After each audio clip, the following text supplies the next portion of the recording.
चुनौती दी कि आरक्षण विरोधी आदेशों को वापस कराएं और हमारे SC/ST समाज के आरक्षण को बचाएं। खुशी की बात यह है कि महासंघ ने अपनी जिम्मेदारी निभाई। 97, 98, 99 में लाखों लोगों की रैली दिल्ली में हुई। माननीय कोविंद जी का पूरा आशीर्वाद, अटल बिहारी वाजपेयी साहब जो प्रधानमंत्री थे उस समय के, उनका बड़ा आशीर्वाद रहा और उन्होंने बड़ा दिल रखते हुए संविधान में 3 संशोधन करके हमारे आरक्षण को बचाने का काम किया। जोरदार तालियां इस बात के लिए।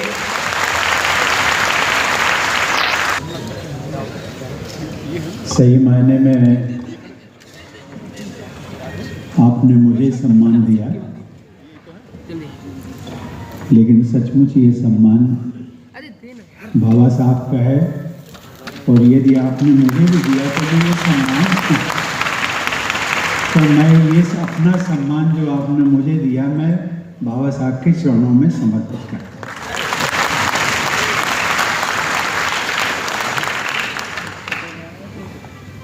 इस कार्यक्रम में प्रमुख रूप से उपस्थित ICCR के अध्यक्ष डॉक्टर विनय सहस्त्रबुद्धे जी, राज्यसभा सांसद श्री जयंत चौधरी जी, राष्ट्रीय अनुसूचित जाति एवं जनजाति आयोग के पूर्व अध्यक्ष श्री H. हनुमंतप्पा जी, राष्ट्रीय अनुसूचित जाति आयोग के सदस्य श्री सुभाष पारदी जी, राष्ट्रीय अनुसूचित जाति आयोग की सदस्या doctor Anju Wala ji, all India federation of SC and ST organisations के अध्यक्ष श्री राजेंद्र प्रसाद जी, महासचिव श्री KP चौधरी जी और यहाँ उपस्थित सभी देवी और सचिव।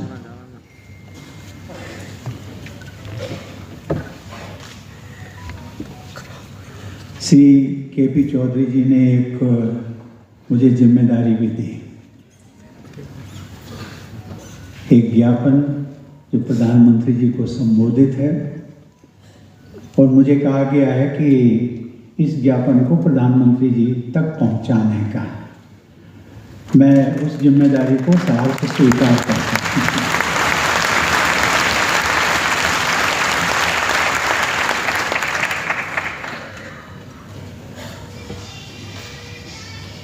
मुझे आज संविधान दिवस के उपलक्ष्य में जो ये कार्यक्रम आयोजित हुआ है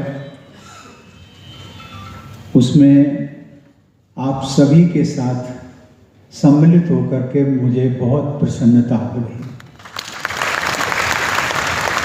पिछले वर्षों की तुलना में आज का कार्यक्रम कुछ अलग प्रकार का है।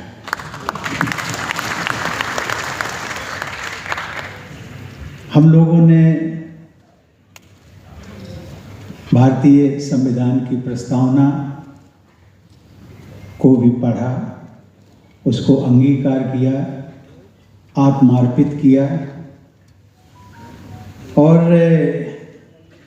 पूरा का पूरा संविधान की जो प्रस्तावना ड्राफ्ट सहित 26 नवंबर के दिन सन 1949 में इस देश के सभी नागरिकों ने अपने संविधान को विधिवत रूप से अपनाया था।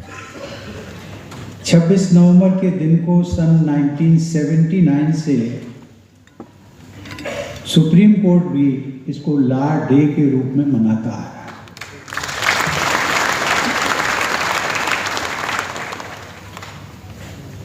इस अवसर पर आप लोगों को संबोधित करना मेरे लिए भी बड़े गौरव की बात है।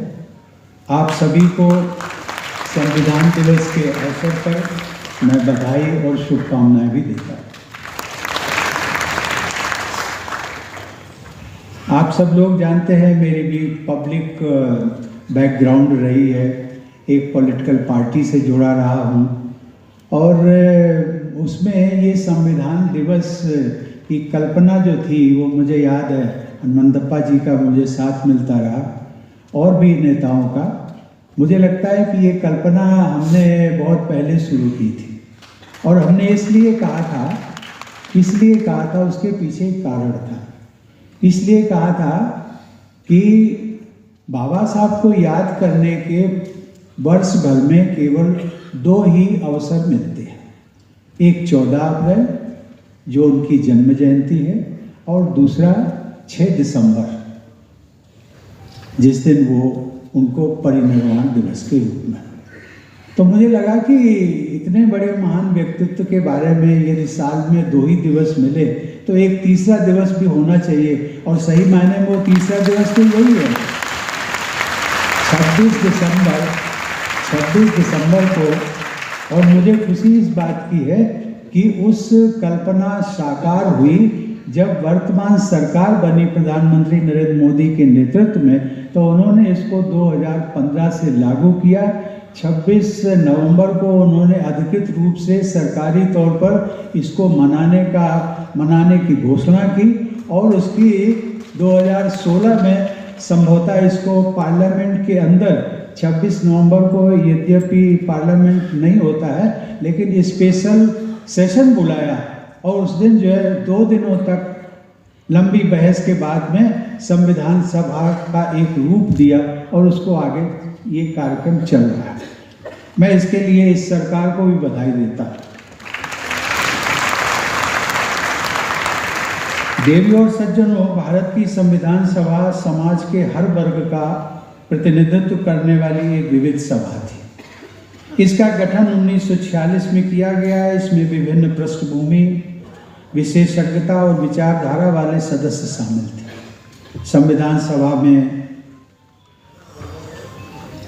Jawaharlal Nehru, Sardar Patel, doctor B.R. Ambedkar, doctor Rajendra Prasad जैसे महान नेताओं के साथ साथ अनेक समाज सुधारक, महिला प्रतिनिधि, कानूनी विशेषज्ञ, श्रमिक और ट्रेड यूनियन नेता, शिक्षाविद और बुद्धिजीवी शामिल थे। भारत की संविधान सभा ने लगभग 3 साल तक संविधान के विभिन्न पहलुओं पर विचार विमर्श करने के लिए कई बैठकें और चर्चाएं की, और इसके सदस्यों ने बड़े ही लगन से काम किया। रिकॉर्ड के अनुसार इस दौरान 53,000 से अधिक नागरिकों ने दर्शक दीर्घा में बैठकर चर्चाएं और बहसें डिस्कशंस उनको देखा और सुना। प्रक्रिया जो 9 दिसंबर 1946 को शुरू हुई और संविधान का अंतिम संस्करण 26 नवंबर 1949 को भारत के मूलभूत कानून के रूप में अपनाया गया। संविधान सभा ने एक महान और व्यापक दर्शन द्वारा परिभाषित संविधान का निर्माण किया। उन्होंने भारत के हर नागरिक को समान रूप से मताधिकार एवं मौलिक अधिकार दिए। उस समय अमेरिका जैसे देशों में भी सभी को मताधिकार और समान मौलिक अधिकार प्राप्त नहीं थे, जिसको हम कहते हैं कि ओल्डेस्ट डेमोक्रेसी, उसमें भी ये नहीं थे। और विशेष करके महिलाओं को जो वोट देने का अधिकार था, India was the first country even before America, जो कि हमने उनको ये अधिकार दिया, मताधिकार। संविधान निर्माताओं ने यह भी सुनिश्चित किया कि कार्यपालिका, विधायिका और न्यायपालिका स्वतंत्र रूप से लेकिन जवाबदेही के साथ अपनी उचित भूमिकाएं निभाएं, और साथ ही लोकतांत्रिक प्रणाली में नियंत्रण और संतुलन बनाए रखें। इस सब में एक महत्वपूर्ण भूमिका ड्राफ्टिंग कमेटी के अध्यक्ष बाबा साहब डॉक्टर भीमराव आम्बेडकर ने निभाई, जिन्हें 1990 में मरणोपरांत भारत रत्न से सम्मानित किया गया। मैं उस राजनीतिक, क्योंकि मैंने एक ओथ ली थी जिस समय राष्ट्रपति बना था कि अब मैं राजनीति की कोई बात नहीं करूंगा, राजनीतिक पार्टी नहीं ज्वाइन करूंगा। ये सब अभी भी प्रोटोकॉल लागू है, इसलिए मैं बात भी नहीं करता हूं। लेकिन आप सब लोग जानते हैं कि किन कारणों से बाबा साहब को, जो बहुत पहले उनको हक मिलना चाहिए था भारत रत्न का, क्यों इतनी देरी हुई। मैं उसमें जाना नहीं चाहता हूँ, लेकिन ये कहीं न कहीं एक पूरे समाज को सोचने का विषय जरूर है। बाबा साहब ने संविधान सभा में और उनके सहयोगी अपने दृष्टिकोण में उल्लेखनीय रूप से उदार थे। उन्होंने संविधान में संशोधन में लचीलेपन की अनुमति दी और विचार की विभिन्न धाराओं के प्रति सहिष्णुता दिखाई।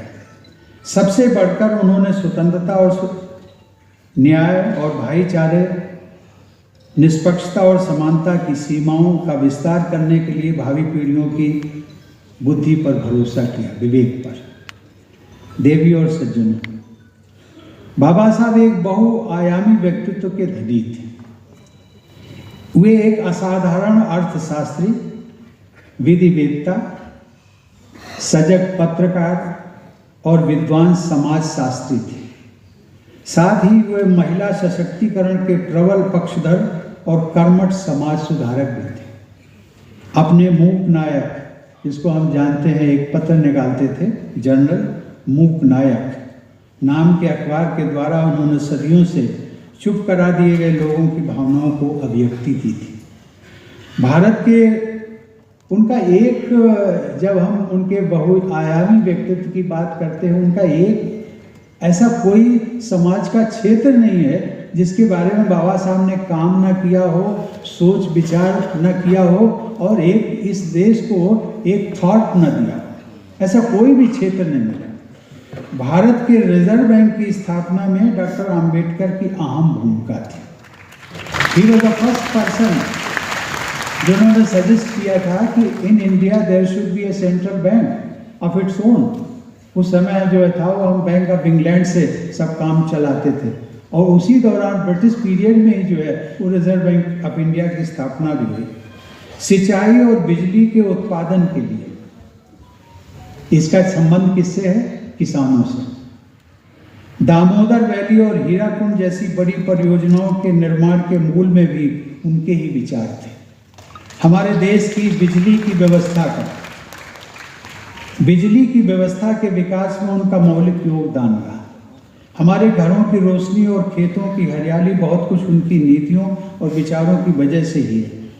जब हम मजदूरों की बात करते हैं, महिलाओं की बात करते हैं, तो उनके लिए काम करने की जो अवधि थी 12 घंटे तय की गई थी बाय द देन गवर्नमेंट। उसको बाबा साहब ने आंदोलन करके 8 घंटे कराने में भी एक अपनी भूमिका निभाई। इन बातों का मैंने उल्लेख जानबूझ करके किया है आप सबके सामने, और उसी के साथ मैं आगे आऊंगा। जयंत चौधरी यहाँ बैठे हुए हैं, इनके ग्रैंडफादर चौधरी चरण सिंह, हम सब लोग जानते हैं, उत्तर प्रदेश के मुख्यमंत्री रहे, कई बार इस देश के प्रधानमंत्री रहे, और एक वो भी बहुआयामी व्यक्तित्व के धनी थे। संयोग से मेरी, केवल उस समय मैं बहुत वो नहीं था, लेकिन संयोग से मेरी उनसे दो बार भेंट हुई थी, और जो कुछ मैंने सीखा उसकी कभी कुछ और मंच होगा उस पर बात करूंगा, लेकिन जो मैंने सीखा उनका कंटेक्स्ट मैं आप सबके सामने फिर लाऊंगा। मैंने क्यों बात की चौधरी चरण सिंह जी की। हम सब जानते हैं कि नेहरू जी के प्रथम मंत्रिमंडल में बाबा साहब को कानून मंत्री के रूप में जिम्मेदारी मिली थी। उस समय केवल 2 ही ऐसे व्यक्ति थे जो कि नॉन पॉलिटिकल, जिसको हम कह सकते हैं, they were inducted as ministers in Nehru government. कौन कौन थे? बाबा साहब थे और एक श्यामा प्रसाद मुखर्जी, और उसके लिए रिकमेंडेशन गांधी जी ने की थी, ये रिकॉर्ड में है।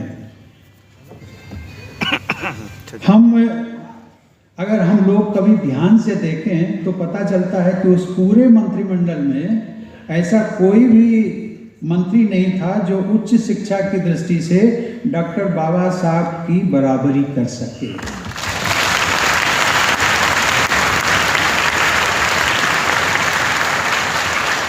लेकिन बाबा साहब को कभी अपनी उच्च शिक्षा का अहंकार या पद का मोह नहीं रहा। वो हर मंच से समाज के हर वर्ग और देश के विकास के लिए काम करते रहे, सबके लिए काम करते रहे, लेकिन ऐसा करते हुए उन्होंने विशेष रूप से समाज के कमजोर वर्गों, अनुसूचित जनजाति, पिछड़ों के कल्याण की बात हमेशा की। देश की महिलाओं को संपत्ति में बराबरी का दर्जा दिलाने के लिए तो उन्होंने केंद्रीय मंत्रिमंडल से इस्तीफा तक दे दिया।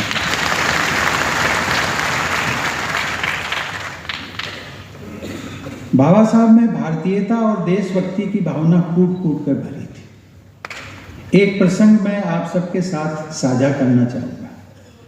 स्वतंत्रता संग्राम के दौरान जो सांप्रदायिक दंगे हो रहे थे, उसमें सांप्रदायिक सौहार्द को बनाए रखने के लिए हमारे देश के स्वतंत्रता सेनानी और बड़े बड़े मूर्धन्य जो नेता थे, इंक्लूडिंग गांधी जी, सब लोगों का ये कहना था कि वे हमें जनता के बीच में जाकर के एक सौहार्द बनाए रखने के लिए एक बात कहनी है। उसमें हमें हिंदू मुस्लिम की बीच में दरार की बात नहीं करनी है।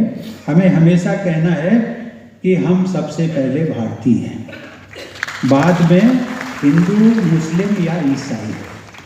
ये सभी नेताओं का कहना था। लेकिन बाबा साहब की सोच इस सोच से एक कदम आगे थी। और वो कैसे? बाबा साहब कहते थे कि हम सबसे पहले भारतीय हैं, बाद में भारतीय हैं और अंत में भी भारतीय हैं।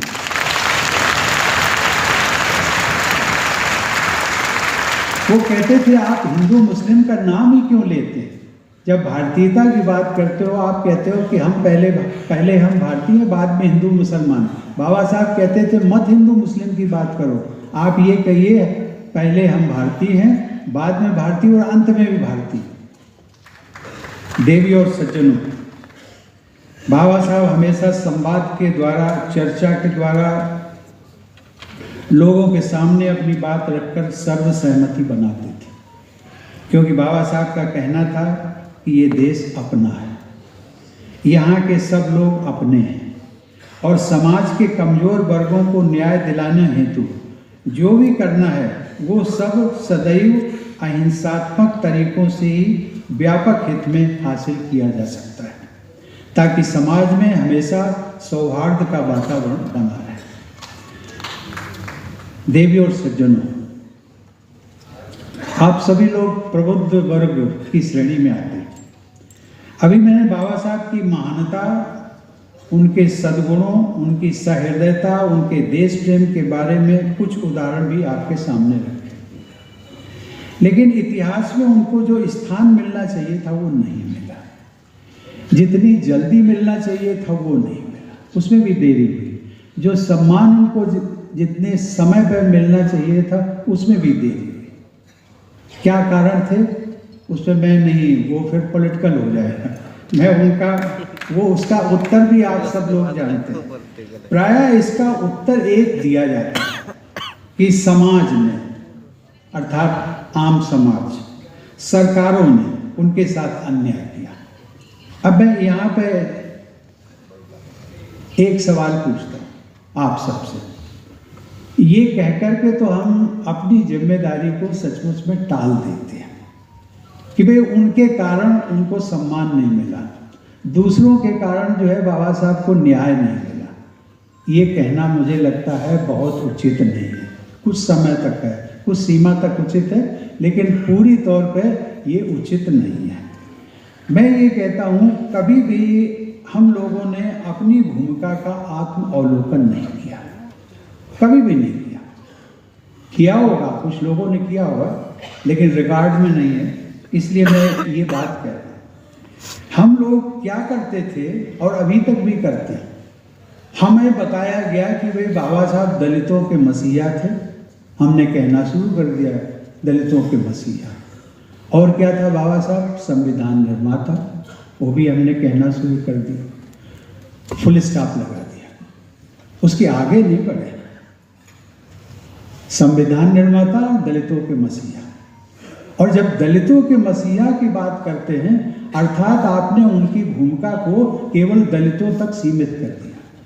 और ये जो मैंने उनकी गुणों का बखान किया, जो उनकी सहृदयता का किया, उनकी देशभक्ति का किया, इससे क्या जाहिर होता है? क्या वो केवल दलितों के मसीहा थे? नहीं, इस पे हमें सोचना पड़ेगा। उन्होंने तो पूरे देश के लिए काम किया। कोई ऐसा, यदि महिलाओं के उन्होंने प्रॉपर्टी राइट्स के लिए इतना बड़ा त्याग किया, मंत्रिमंडल से इस्तीफा दे दिया, तो क्या महिलाएं, सारी महिलाएं दलित थी क्या? तो सभी लोग थे। ये सिंचाई और बिजली की परियोजनाओं से संबंधित उन्होंने इनिशिएटिव लिए, तो वो किसके लिए लिए? क्या दलितों के लिए लिए थे? केवल दलितों के लिए नहीं लिए थे, सबके लिए, पूरे देशवासियों के लिए। उन्होंने यदि रिजर्व बैंक की स्थापना की तो किसके लिए किया? केवल दलितों के लिए नहीं, पूरे देश के लिए, पूरे सबके लिए।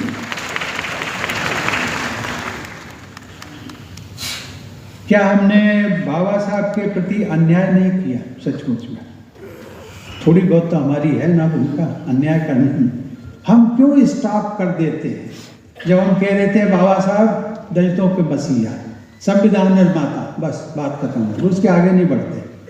और क्या थे बाबा साहब? हम उन्हें संविधान निर्माता के साथ साथ राष्ट्र निर्माता क्यों नहीं कहते?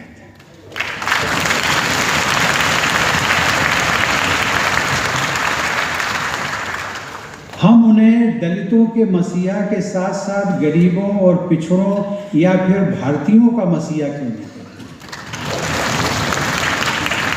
हम उन्हें सामाजिक क्रांति का दूत क्यों नहीं कहते? हम उन्हें भारत का भाग्य विधाता क्यों नहीं कहते? ये सवाल मैं आप सबसे पूछ रहा हूं। लोगों ने हमें भटकाया है। हमें अधिकारों और कर्तव्यों के प्रति सचेत रहना है। ये जरूरी है कि हम अच्छी शिक्षा हासिल करें, ऐसी शिक्षा जो हमें मानसिक रूप से परिपक्व बनाए। बाबा साहब ने इसी प्रकार की शिक्षा प्राप्त करने का पहला मंत्र दिया था कि शिक्षित बनो।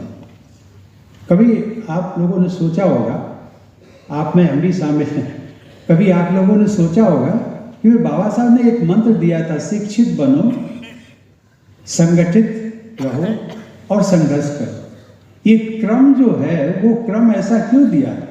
सीधे सीधे क्यों नहीं कर दिया कि संघर्ष करो?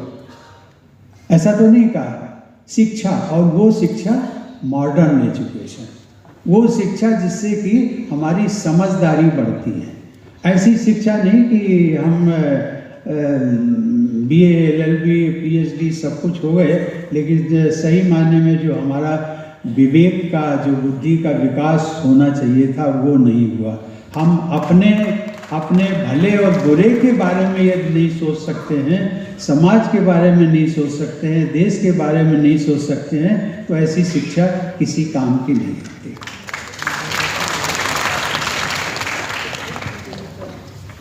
एक मैं यहाँ पर बहुत सारे महाराष्ट्र के लोग भी हैं,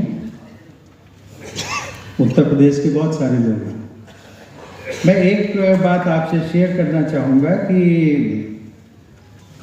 मेरी बहुत एक इच्छा थी कि बाबा साहब का जो पैतृक गांव है अंबावडे, रत्नागिरी जिले में, वहाँ जाएं। जाने के लिए पहले भी जा सकते थे, बाद में, लेकिन मैंने ये तय किया था कि राष्ट्रपति रहते हुए मैं उनके पैतृक गांव जाऊंगा।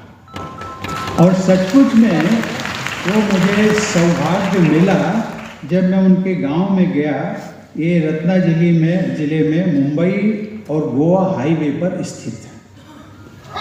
ठीक हाईवे से एक 4-5 किलोमीटर के साइड में है। मैंने इसका जिक्र जानबूझ करके किया है।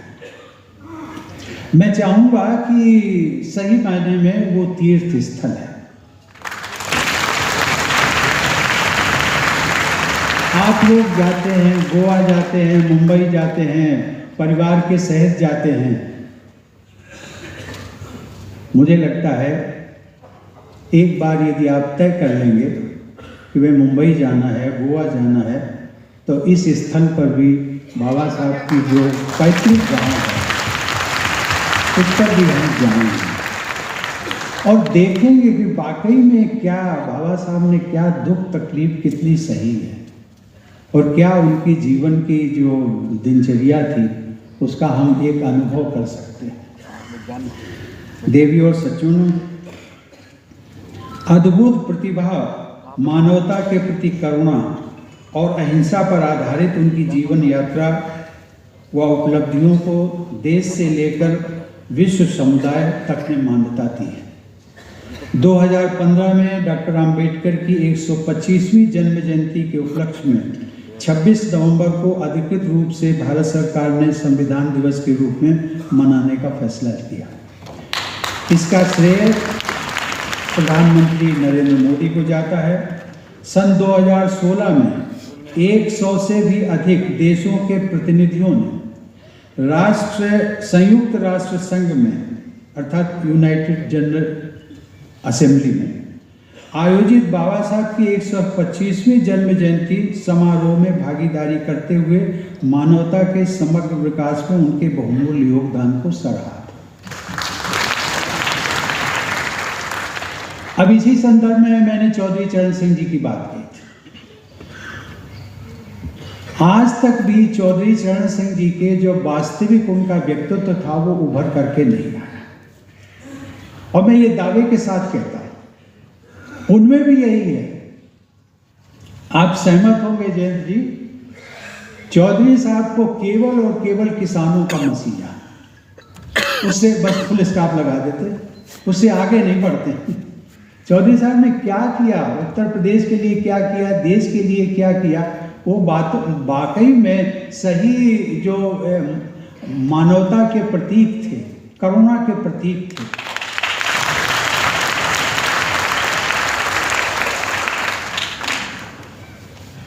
उन्होंने ग्रामीण अर्थव्यवस्था को एक नया रूप दिया। देश हमारा पूरा देश जो है वो गांव में ही तो बसता है। चौधरी चरण सिंह जी ने एक ग्रामीण अर्थव्यवस्था में एक नया आयाम दिया। उसकी कोई बात नहीं करता, कोई नहीं करता। मैं सही हूं ना? केवल और केवल किसानों के मसीहा, और वो भी कब करते हैं? बार बार नहीं करते, जब उनकी जन्म जयंती मनाई जाती है तभी लोग करते हैं, वहीं स्टॉप कर देते। मैंने ये आप लोग प्रबुद्ध वर्ग हैं जो हमारे इस देश के महापुरुष हुए हैं, उन सब के बारे में हम अध्ययन करें और खुलकर के अध्ययन करें। और ये इसीलिए बाबा साहब बार बार कहते थे, सबको कहते थे, और विशेष करके इस समुदाय के लिए कहते थे कि भाई आपको मेन स्ट्रीम में रहना है, देश की मेन स्ट्रीम में। लेकिन कुछ तत्व ऐसे थे जो कि विभाजनकारी तत्व, और उनको लगता था यस डिवाइड एंड रूल, वो पॉलिसी आज भी वही चल रहा है, उसमें बहुत तब्दीली नहीं हुई है। लेकिन एक बात का मैं उल्लेख करते हुए अपनी बात को समाप्त करने वाला हूँ। पिछले माह अक्टूबर में अमेरिका यात्रा पर गया था। संयोग से यात्रा के दौरान मुझे कैलिफोर्निया विश्वविद्यालय, जहाँ पर बाबा साहब ने अपनी शिक्षा हासिल की थी, वहाँ जाकर उनकी प्रतिमा पर पुष्पांजलि अर्पित करने का भी सौभाग्य मिला। और आप लोग भी जाइएगा कभी। इन दो बातों का मैं जानबूझ करके उल्लेख किया, उनके पैतृक गांव, और यदि अमेरिका जाने का कभी किसी को मौका मिले तो एक बना लीजिए, न्यूयॉर्क का ही एक हिस्सा है कैलिफोर्निया भी, वहाँ एक विश्वविद्यालय है, उसमें जाइएगा, बाबा साहब के चरणों में पुष्पांजलि जरूर अर्पित करिए। देवी और सज्जनों, हमारा संविधान बाबा साहब के नेतृत्व में लिखा गया आधुनिक भारत का एक पवित्र ग्रंथ। पवित्र ग्रंथ सही माने में, मैं जब बिहार का राज्यपाल था तो मैं कहता था इसको, संविधान के स्थान पर मैं कहता था मर्यादा ग्रंथ। मर्यादा ग्रंथ इसलिए क्योंकि उन्होंने जुडिशरी हो, एग्जीक्यूटिव हो, लेजिस्लेचर हो, उन सबको अपनी अपनी मर्यादा में रहने की बात की गई है। उसमें उनके लिए एक मार्गदर्शन दिया गया है इस संविधान में, इसलिए ये सही माने में मर्यादा ग्रंथ ही। इस संविधान ने हमारे लोकतंत्र को ये ताकत दी है कि पिछड़े और वंचित वर्गों के लोग देश के सर्वोच्च पदों तक पहुंच रहे हैं, चाहे वे राजनीतिक क्षेत्र में हों, संवैधानिक पद पर हों, अथवा हाई कोर्ट या सुप्रीम कोर्ट में हो। और इस सब का श्रेय यदि किसी को जाता है, संविधान को जाता है, और संविधान निर्माता बाबा साहब को जाता है।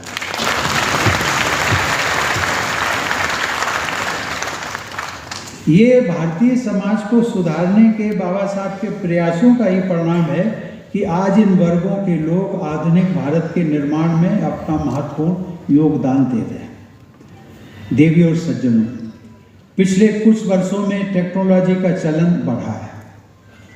ऐसा विशेष रूप से इसलिए है क्योंकि हम तेज तकनीकी परिवर्तन के युग में रह रहे हैं। इसका समाज के हर वर्ग को लाभ मिल रहा है। डिजिटल टेक्नोलॉजी द्वारा financial inclusion and direct benefit transfer एक ऐसा उदाहरण है जहां टेक्नोलॉजी ने जन कल्याण की योजनाओं में करप्शन, डाइवर्जन और लीकेज को रोककर सामाजिक न्याय को और भी सक्षम करने में मदद की है। आधुनिक टेक्नोलॉजी ने हमारे सामने एक चुनौती भी खड़ी की है।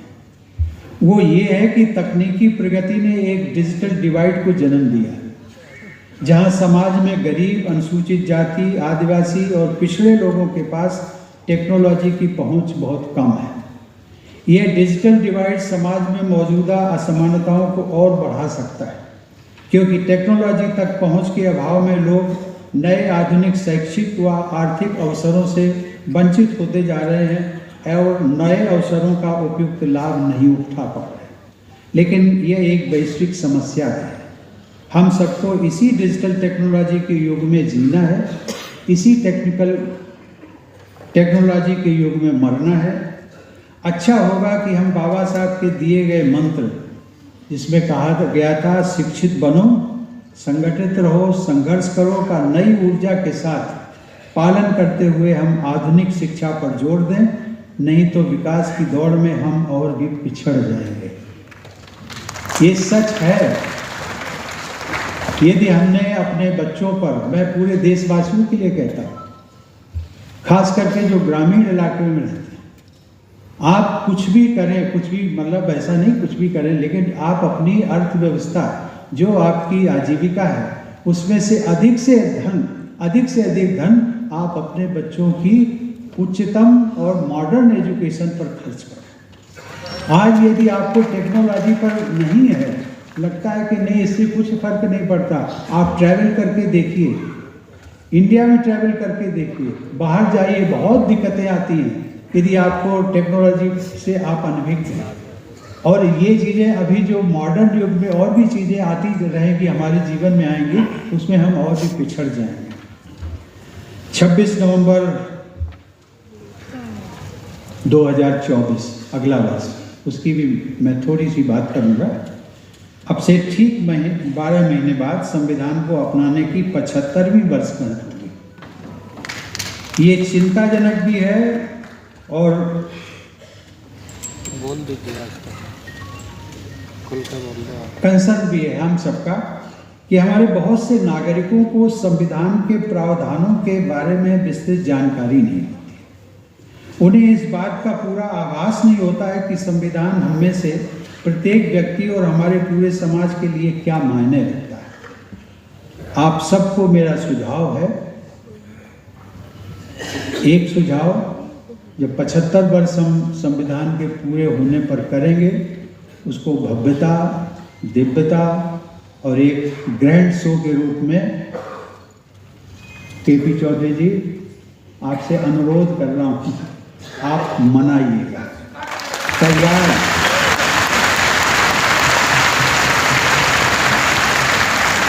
कोई जरूरी नहीं है कि इस बंद विज्ञान भवन के ऑडिटोरियम में करें, कहीं ओपन में करें, लेकिन वो वर्ष भर करते रहें। अच्छा होगा, शुरुआत यहाँ से कर सकते हैं, कहीं से भी कर सकते हैं, लेकिन पहल यदि आपका संस्थान करेगा तो सबको प्रसन्नता होगी। आप सबको एक मेरा दूसरा सुझाव भी है, इसमें भी पहल करिए कि संविधान के जो प्रमुख प्रावधानों की जानकारी समाज तक कैसे पहुंचे, इस पर विचार करें और पहल करें। आप सबकी ये पहल सचमुच में बाबा साहब के प्रति एक व्यवहारिक और सकारात्मक श्रद्धांजलि और कृतज्ञता होगी।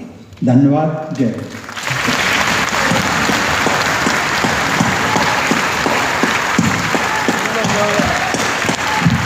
आप इस वीडियो के बारे में अपनी राय अवश्य दें तथा वीडियो को लाइक, शेयर और कमेंट्स साथ साथ चैनल को सब्सक्राइब करना न भूलें। धन्यवाद।